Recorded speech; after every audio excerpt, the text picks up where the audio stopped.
Apa khabar semua? Dalam video ni kita nak tengok tentang dry ice blasting yang mana detailer kereta gunakan untuk buang segala minyak-minyak dan kotoran-kotoran paling degil yang melekat dekat kereta kita. Proses dry ice blasting ni kalau kita tengok memang sangat satisfying sebab anda bayangkanlah kotoran dah bertahun-tahun bawah kereta kita tu dia boleh hilangkan sampai jadi macam kereta baru.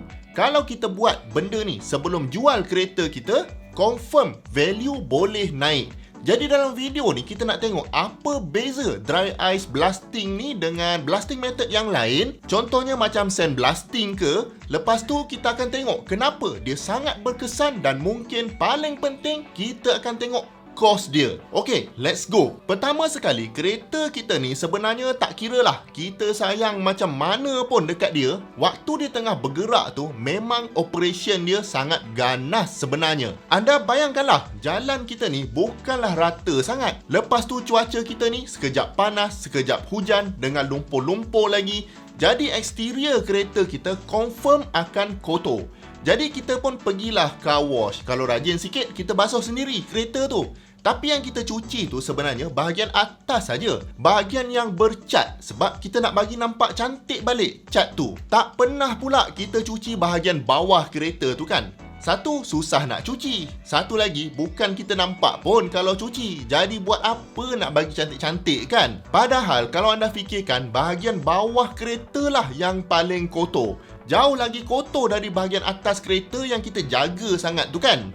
Lepas tu sekali-sekala kita pergi tukar tayar ke, tukar minyak hitam ke, barulah nampak yang bahagian bawah ni kotor gila. Sampai kita pun geli nak sentuh. Okey, masalahnya sekarang, kalau kita nak basuh pun dekat bawah ni, dia takkan boleh bersih macam baru beli. Sebabnya kotoran dekat bawah ni memang sangat degil dan dia adalah campuran macam-macam benda. Dengan minyak lah, selut lah, air hujan lah dan macam-macam kotoran lagi yang mana bila dah bercampur dan melekat dekat besi bawah kereta kita tu, kita pegang pun dia dah jadi macam satu solid objek. Habis menggerutu bawah kereta kita tu. Dan of course lah, ada orang dia tak boleh tengok kotor-kotor yang ganas macam ni. Jadi somehow orang jumpa kaedah dry ice blasting ni untuk remove kotoran dekat bawah kereta kita. Asalnya kaedah ni digunakan untuk bersihkan komponen-komponen enjin kapal terbang.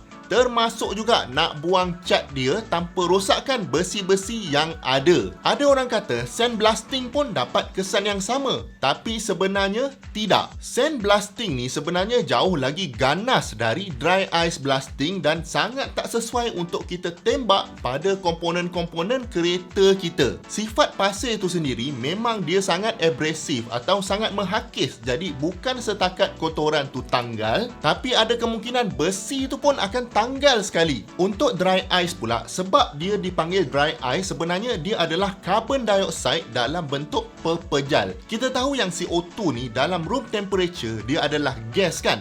Memang kita hembus CO2 ni setiap kali bernafas. Cuma yang special pasal CO2 ni, kalau kita sejukkan dia, dia takkan boleh wujud dalam bentuk liquid. Jadi kalau kita sejukkan dia gila-gila sampai dalam negatif 80 darjah Celsius, dia akan terus jadi solid. Dan solid CO2 ni lah yang kita panggil sebagai dry ice. Kalau anda pernah jumpa lah dry ice ni, dia sentiasa nampak macam berasap sebab sangat sejuk. Dan kadang-kadang orang guna dekat teater untuk bagi efek macam fogging tu. Sekali tengok memang pelik. Sepatutnya ice dia akan cair.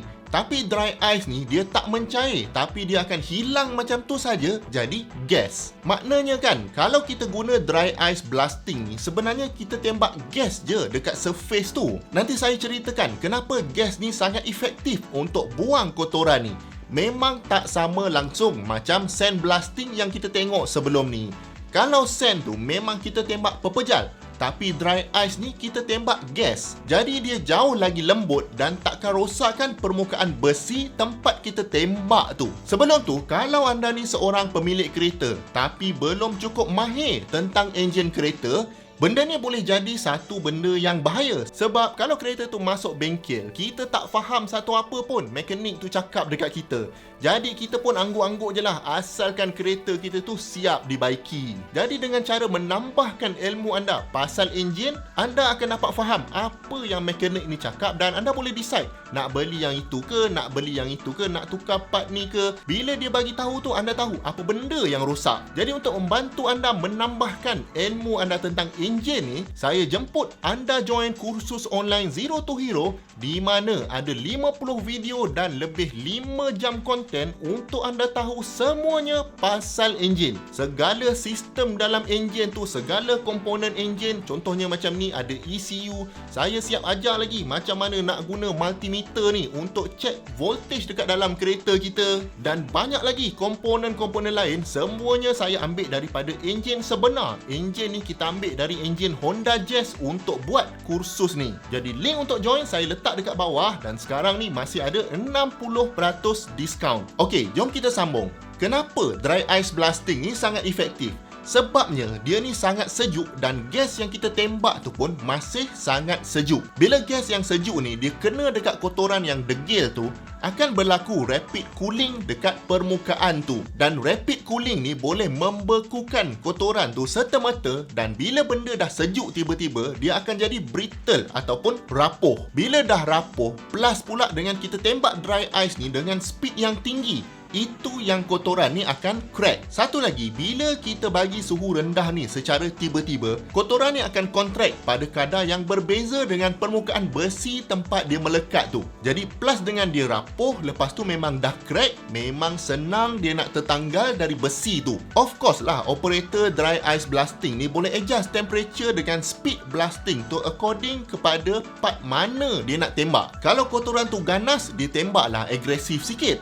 Matlamat dia adalah nak buang kotoran dan pada masa yang sama tak damage part tu. Okey, satu lagi yang best pasal dry ice blasting ni, kalau compare dengan sand blasting contohnya, dry ice ni dia sangat bersih. Sebab effectively kita tembak gas saja. Kalau sand blasting kita tembak pasir. Jadi lepas tembak tu memang bersepah pasir ni, kita nak kena bersihkan dia pula. Untuk dry ice blasting memang tak ada masalah ni. Mungkin kotoran yang anda nak kena bersihkan pun adalah kotoran yang asalnya duduk dekat besi tadi. Tapi macam biasalah, bila ada kelebihan, mesti ada kekurangan. Betul tak? Jadi dry ice blasting ni, siapa nak guna memang kena betul-betul terlatih. Sebab dia sangat sejuk. Kalau kena kulit kita, memang boleh jadi frostbite. Lepas tu ventilation pun nak kena mantap. Sebab benda ni CO2 tau.